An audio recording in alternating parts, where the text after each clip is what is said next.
தாவேக்கால இந்த ஒரு அப்டேட்காக தான் எல்லாருமே வெயிட் பண்ணிட்டு இருந்தோம். எப்போ அப்படின்னு சொல்லி காத்துட்டு இருந்த விஷயம் இப்போ அதுக்கான அப்டேட் வெளியாயிடுச்சு. தாவேக்காவோட பிரச்சாரத்தப்போ கரூர் கூட்ட நெரிசல்ல 41 பேர் உயிரிழந்தது நம்ம எல்லாருக்குமே தெரியும். அந்த சம்பவத்துக்கு அப்புறம் விஜய் அவர்கள் ரொம்ப உடைஞ்சு போயிட்டாருன்னே சொல்லலாம்.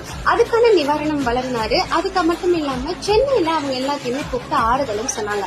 ஆறுதல் சொன்னதுக்கு அப்புறம் கொஞ்சம் கொஞ்சமா அரசியல் வாழ்க்கையில வந்து போக்கஸ் பண்ண ஆரம்பிச்சாங்க. இப்போ எல்லாரும் எதிர்பார்த்துட்டு இருந்த அப்டேட் அடுத்த பிரச்சாரம் எங்க அப்படின்னு சொல்லிட்டு வெளியாயிடுச்சு. நம்ம சேலம்ல தான் அடுத்த பிரச்சாரம் வந்து ஸ்டார்ட் பண்ண போறாங்க. அதுக்கான பாதுகாப்பு நடவடிக்கைக்கும் அது மட்டும் இல்லாம பிளேஸ்க்கும் வந்து மனு கொடுக்க போறோம் தாவேக்கா சார்பில் அப்படின்ற மாதிரி தகவல் வந்து வெளியாயிருக்கு. இன்னும் அதிகாரப்பூர்வமா இந்த தகவல் வெளியாகல, கூடிய சீக்கிரம் வெளியாயிடும். உடனே எல்லாரும் கமெண்ட்ல வந்துருவீங்களே, உனக்கு தைரியம் இருந்தா அட்ரஸ் கூட போன் நம்பர் கூட, அதுக்கப்புறம் நீ வீடியோ போடு, இன்னும் எத்தனை பேர் சாக போறாங்களோ அப்படி இப்படிலாம் மறக்காம அவங்கள கமெண்ட் மட்டும் பண்ணிட்டு போயிடுவேன். ஹலோ மக்களே, தாவேக்கால இந்த ஒரு அப்டேட்காக தான் எல்லாருமே வெயிட் பண்ணிட்டு இருந்தோம். எப்போ அப்படின்னு சொல்லி காத்துட்டு இருந்த விஷயம் இப்போ அதுக்கான அப்டேட் வெளியாயிடுச்சு.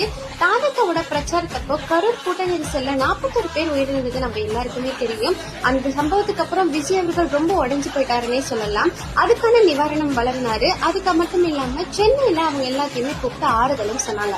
ஆறுதல் சொன்னதுக்கு அப்புறம் கொஞ்சம் கொஞ்சமா அரசியல் வாழ்க்கையில வந்து போக்கஸ் பண்ண ஆரம்பிச்சாங்க. இப்போ எல்லாரும் எதிர்பார்த்துட்டு இருந்த அப்டேட் அடுத்த பிரச்சாரம் எங்க அப்படின்னு சொல்லிட்டு வெளியாயிடுச்சு.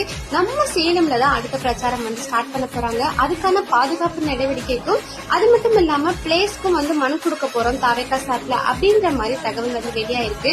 இன்னும் அதிகாரப்பூர்வமா இந்த தகவல் வெளியாகல, கூடிய சீக்கிரம் வெளியாயிடும். உடனே எல்லாரும் கமெண்ட்ல வந்துருவீங்களே, உனக்கு தைரியம் இருந்தா அட்ரஸ் கூட போன் நம்பர் கூட, அதுக்கப்புறம் நீ வீடியோ போடு, இன்னும் எத்தனை பேர் சாக போறாங்களோ அப்படி இப்படிலாம் மறக்காம அவங்கள கமெண்ட் மட்டும் பண்ணிட்டு போயிடுவேன்.